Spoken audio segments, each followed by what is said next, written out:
She is the go-to lighting dazzler for massive Disney spectaculars, yet puts the subtle shimmer in Shakespeare and Stoppard at the Lincoln Center Theater. Welcome to Women in Theater. I'm Linda Weiner, theater critic of Newsday, and our guest is the gifted, wildly versatile Natasha Katz, who has worked with pop icons Paul Simon and Boy George, won a Tony for Disney's Aida, but has never forgotten the thrill of making Claudette Colbert and Rex Harrison look gorgeous in a Twilight romantic duet.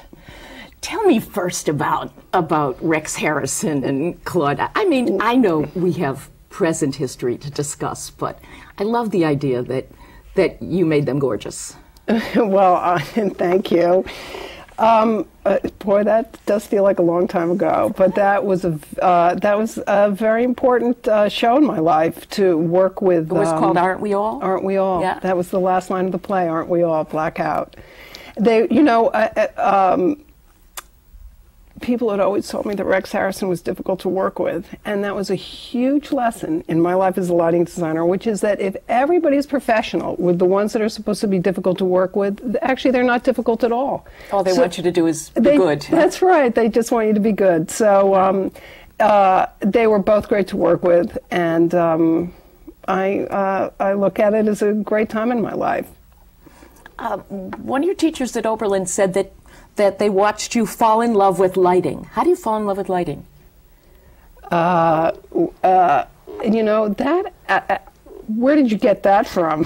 It was Roger Morgan. No, Roger Morgan did not say it. It was a teacher. Tamor? No, never mind. I don't know. But if you did not fall in love with lighting, say so now. Oh, no. We'll find you another profession. You know what? I think that it did happen for me in college, actually. Yeah. That's where I really started. I always wanted to work in the theater since, as in my mother's womb, I wanted to work in the theater. And I think that when I was younger, I was just trying to find what it was that I could find in the profession to do. You grew up in New York? I grew up in New York City. Yeah, grew up in New York City, in Manhattan. In Manhattan? Yeah. And your family, were they in the arts? Actually, my mother worked in the theater. She worked with Elia Kazan on Streetcar Named Desire as his assistant. Oh. But as times have changed, she had 2 kids and completely gave her career up. And I think that I definitely got the love from both my parents for the theater. They took me to the theater all the time as a child. Everywhere, though, not just Broadway, off-Broadway, dance, everything. So it's in my blood as best as it can be, I guess. And so then you went to Oberlin and you wanted to be in the theater somehow, but why lighting? Well, I really think that I just wanted some way to be near what I love so much, and I tried all sorts of different things. I tried acting class when I was younger, and I directed something when I was in 5th grade, and then I think it's true that when I got to college, it all started to become clear to me that I love lighting. It's so completely ethereal, hard to understand when you're in high school and also the beginning of college. And then there's, at least for me, there was a moment where you really do start to understand what lighting can do, what color can do, how emotional it can be to help the show. So I think that might be true. But it's also a science. Did you like science? I'm not a great science lover, but funny enough, I know more about science now than I did then, and physics, and it's by osmosis, not by sitting down and reading physics books. That's for sure. When you said that your parents took you to the opera and took you to ballet and took you to this, and you've actually lit for just about every art live performance, haven't you? You did Joan Sutherland and Norma, and at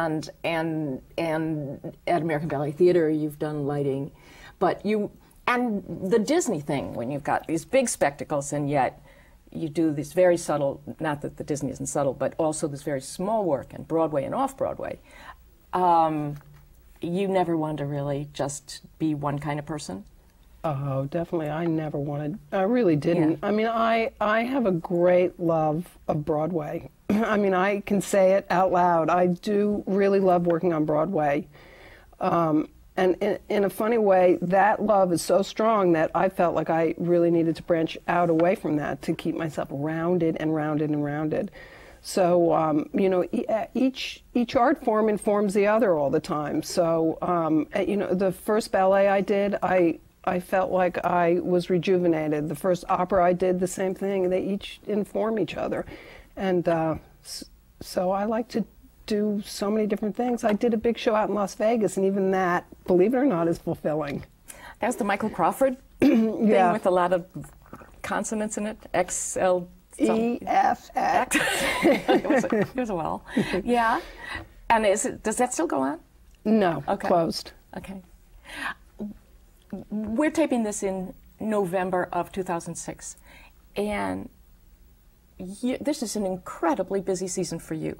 Is this typical of the amount of work and different kinds of work that you're usually doing?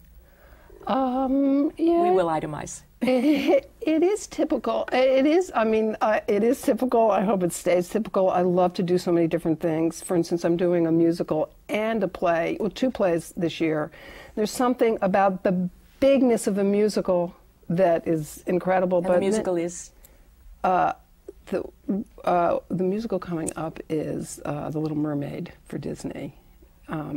I don't know if that's what you're referring to or not. Yes, that's what is coming up. And then you also did the chorus line lighting, replacing the late Theron Musser. Now Theron's alive. Oh, yeah, I'm I so know. sorry. No, it's okay. She has Alzheimer's. Oh, I'm sorry. Okay. Yeah, so she had to be replaced in any way. that's in right. any case. Right. Yeah. That's exactly right. I'm going to take a moment because I can't help myself to talk about that experience in 3 words or less, if I can. Absolutely. Which is that, you know, for a lighting designer, that really was an iconic lighting scheme. It was the first time there was a computer board on Broadway.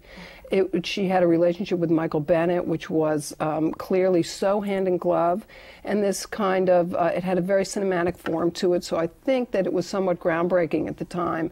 And then to recreate it, yet sort of contemporize it for today.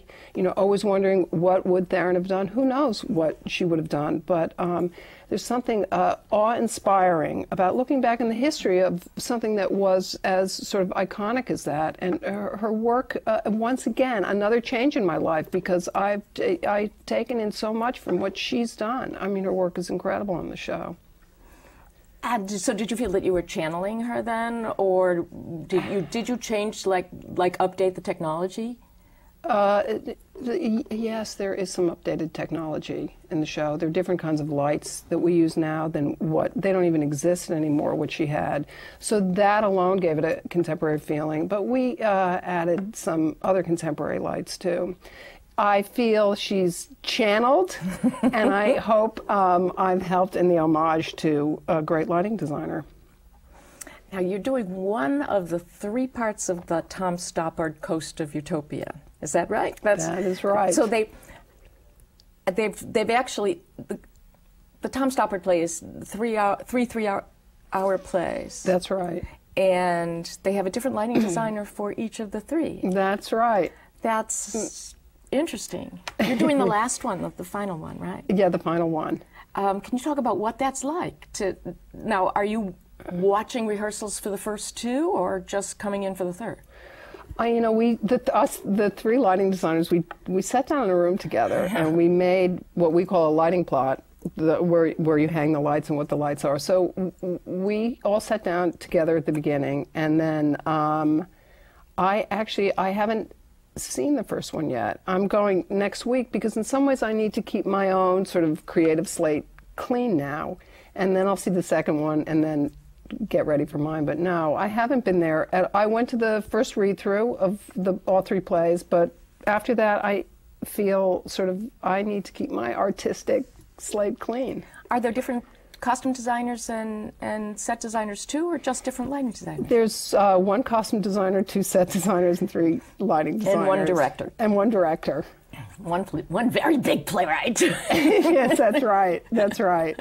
I did read the play with the encyclopedia next to me the whole time, so that I could... It's about the history of progressive Russian thought in the 19th century. Is that about it? Pretty much. Has it? That's good. It hasn't opened yet. I haven't seen the first part either, although I did see it in London. In London, do they have 3 different lighting designers? Okay. No, I think this may be a first. Oh, but yeah, in some ways, you know, it's very of a, in the dance world, they do it all the time. There's kind of a repertory light plot that a lot of lighting designers sort of pool from, so it's just not done in theater very often. Yeah. Also not in the same play. How often do you get a trilogy, though? Yeah, how wild is that? Yeah. Also, right now, you're doing a social comedy, a satire, Regrets Only, by Paul Rudnick, that's opening this weekend. It opens on Sunday, that's right. And a Teresa Rebeck play, The Scene for Second Stage, with Tony Shalhoub, that's coming in January. That's right. So, are you very good at compartmentalizing? You know, you don't have to. Organizing is important. Organizing your life and being able to sort of handle time and being able to do all those shows at once. But you know, they're each their own. They're each their own baby. They're each their own thing, and it's its own relationship with each of them. So, you know, it all, I was thinking about it this morning, actually, before I came, it all sort of just floats in your head all the time. The different, you know, you could be thinking about the transition for one piece, and then 2 seconds later think, oh, God, if I just put the right blue into the other one. So it swims together in the same place. It's like when you're speaking Spanish, you don't speak French. Is it kind of, you get on that? I guess that's what it is like. I don't know. Yeah. I don't know. Otherwise, you're multilingual. Yeah. How did you find Disney, or Disney find you? Your first one was Beauty and the Beast. Yeah. You lit Beauty and the Beast and Aida and Tarzan, which I thought was so beautifully lit. I mean, they all are, but it's the most recent that I've seen. And, you know, the fauna and the flora and the fur balls and, and just... how did it start? I would say that I was recommended to Disney by somebody named Jerry Harris. Mm-hmm. He was the production supervisor on the show, and then I met on the first one on Beauty and the Beast. On Beauty and the Beast, yeah. I met with the director and the set designer, and away we went. And I mean, Disney had not yet done Lion King at that point, so they were sort of like the devil. Did you feel like you were going to work for the devil on Broadway? You know, because they hadn't established that they could do art. There is no question that the community... I don't mean to put words in your mouth. Put words in my mouth.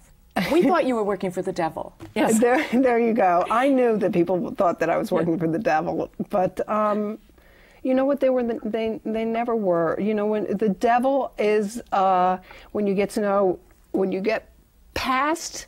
And you get to know the people personally, you're not the devil at all. Actually, they're very supportive. The company has changed a lot since Beauty and the Beast. I mean, they have a different artistic director. I don't know what you call it in the corporate world, but they're a very personable, very, very supportive producer. And the next one is Little Mermaid. Yes. And who's doing the music? Alan Menken. Okay. Yeah. All right. And is that going to go into one of the other theaters here, or is it going to go into the New Amsterdam? You know, I don't think they know. Okay. Yeah. All right. That was a sneaky question. Never mind. Okay. Now, when I think about Shakespeare productions that will never leave me, I think about that 12th Night that Nicholas Heitner directed at Lincoln Center Theater in '98. And mostly what I realize, and Helen Hunt was in it, which I don't think about, but when, I'm sorry, I can do that. Yeah. But when I think about that set, that experience, I think about those lights. You know, those lights hanging there in the You're the water. You're giving me goose pimples. Well, what I want to apologize, because for all this time I think, God, Bob Crowley did such a great set. And I'm sure that he did, but I don't think that about the lighting designer. How often does that happen, that other people get credit for your... You know, I really do believe that we are all in it together in that sense. The best idea wins. You know, that in that particular case, that those lights were Bob's idea. You know, but there, so beautiful. But for me, as a lighting designer on that, there's plenty other that I offered. And a lot of times it is so transparent that people don't even realize that the lighting is there. There's no question about it. But you know, those I think it happens all the time that one person gets credit for what somebody else has done, an actor gets credit for what a director did, and I think that happens all the time. But you know, there's something beautiful about it in a funny way too. If somebody's going to be left out of the review, if there's a short review or something, you know, it tends to be the lighting designer. Yeah, I have to say that myself, I don't like that so much when I get left out, actually. I don't think that I would either. Yeah. Because we are a huge part of the process, and we're there. We put it in so much time and so much love and so much energy, and there are all sorts of different aspects to our job that it does surprise me that people don't notice, that critics don't notice the lighting more. Yes. Well, I mean, I've heard it said from lighting designers sometimes that if I've done my job right, you really won't notice it. But I guess that doesn't mean the critics won't notice it. So no, I think that's a really good point. I mean, I think that I think that's true in so many cases that you don't want your work noticed as a lighting designer, and sometimes you do because it has because it really takes on a sort of narrative form, lighting in certain cases. But it's true, critics. I think sometimes you do. I mean, for the good or the bad. I look back and I think, you know, well, we have 600 words and we have this much to discuss, so we probably think the lights we can, you know, we can get in there along with the set designer and the costumes, but we don't tend to. I look back. Never mind. I'm sorry. I apologize for my specie. Can you look at a show and recognize a style of a lighting designer? Yes. Can you pick out this is done by so and so? Sometimes. Can people look and say this is done by Natasha Katz? I think sometimes. I think we have to be chameleons on some level. I mean, we are so there to serve the bigger piece, which to serve it in so many different ways. And really, the bottom line, it depends. The bottom line is sort of storytelling. Even if you're talking about something abstract, it's still storytelling, at least to me as a lighting designer. So. I just forgot the question you asked. Can people tell your style? Oh, can people tell you? Yeah. No, that we do have to be chameleons and sometimes de-style ourselves. Because in the collaborative food chain, where you know that, I mean, there's the director. You all work together in the collaborative food chain. We do. We do. Although I think that the seminal relationship really is the set designer and the director. And then that sort of filters down. And the costume designer also kind of seminal. And I'm not saying a lighting designer is not, but we're so dependent on the dreams and wishes of the director and what's happened with the collaboration with the set designer so often. Do you know when you're working on something that's going to be terrible? I don't mean that your work will be terrible, but midway through, do you look at Urban Cowboy or Sweet Smell of Success and think, oh my God, you know, my work is gorgeous, but this isn't going to last? Sometimes. Sometimes it's a terrible feeling to feel that way because you always want to give 150% and you can sort of feel the bubble deflate. But you know what I have learned as the years have gone on is that you really do never, ever know. You never know what a critic's actually going to say. We become very insular in the theater so that it's hard to reach out to know how the show fits. I mean, Sweet Smell of Success never occurred to me that we'd get battered like that. But do you have to fall in love with the project? Do you have to, at least while you're working on it, believe that you're in love? Oh my God, okay, it's beyond a love affair. Yeah. Every show, actually, every single show, it feels that way. And you worked on Taboo, a show that music by Boy George that I felt was this short of being something close. Really, really important, and got We're so completely distracted by, press stuff with Rosie O'Donnell. But and you also worked on Paul Simon. Everybody had been waiting for all those years for Paul Simon to do a musical. Certainly I had. And here we did Cape Man, and that also didn't work. Do you have any idea why these didn't work? I think you really put your finger on something, which is that they were both trying to say something very important, and I don't think it's because they're pop writers that it didn't work. I don't think that actually has anything to do with it. I think that when you look at it, it's hard to make a hit. Yeah. It's really hard, and both shows had their problems. It wasn't because Paul Simon. It wasn't because of Boy George. It was, as you know, they had other problems going on. Yeah, and these were. I mean, I've always thought that a big problem with the musical is that the people who grew up in my generation wanted to be Bo Diddley instead of wanting to be Richard Rodgers, and here we were bringing some of them back, and so in that way it was that much more. Yeah, of a loss. I don't know. There's certain theories that a pop songwriter writes something in 3 minutes and tells a story in 3 minutes. Well, what we're trying to do in the theater is tell an arc of 2.5 hours or however long a piece is. So that I don't know if I believe that about these two shows. I'd have to go back and actually think about it, because I don't think that was the problem either. But I know it'd be great to bring the mainstream composers into our world. Yeah.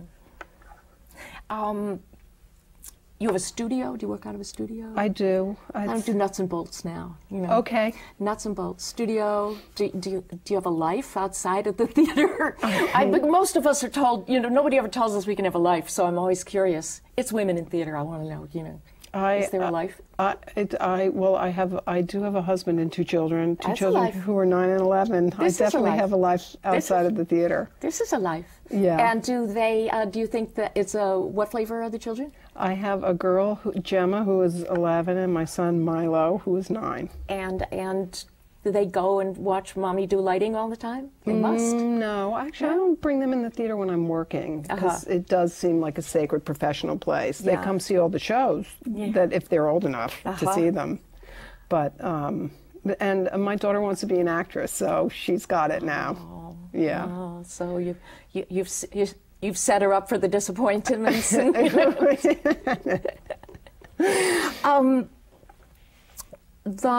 When you left Oberlin, Oberlin is a strange place because both you and Julie Taymor both came from there. Yeah, you know who else went there was David Hersey. David Hersey's a lighting designer. Oh my God. Yeah.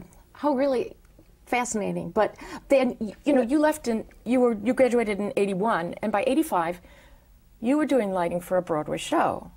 That's true. For it's Pack of Lives, not Breaking the Code. I get that confused. Pack of Lives, my first Broadway show. Yeah, for Pack of Lives, Brit, serious spy drama. Did you look at yourself and say, "Oh, this is going to be easy then"? Oh my God, no! I certainly did not. 4 years. Listen. Oh God, look out, no. Broadway, here I come. No. Oh, not at all. It was my first Broadway show. It was my dream. I walked through that stage door every day. I couldn't believe it. I had to pinch myself.